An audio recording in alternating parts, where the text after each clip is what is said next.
Hello to the best viewers in the world. Welcome to Barg-e Jahan village, a colourful escape near Tehran.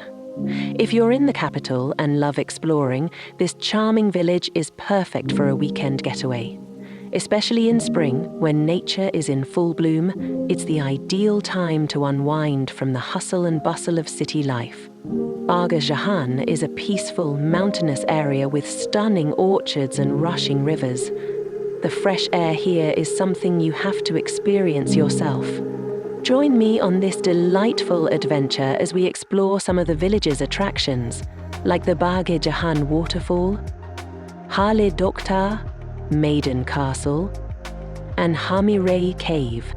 The best times to visit are during summer and autumn, but any season has its own charm. With roots tracing back to the first millennium BC, this village has a rich history, though modern buildings have replaced many of its ancient structures. Still, the vibrant orchards capture that lovely rural vibe. So, don't forget to hit that notification bell to stay updated.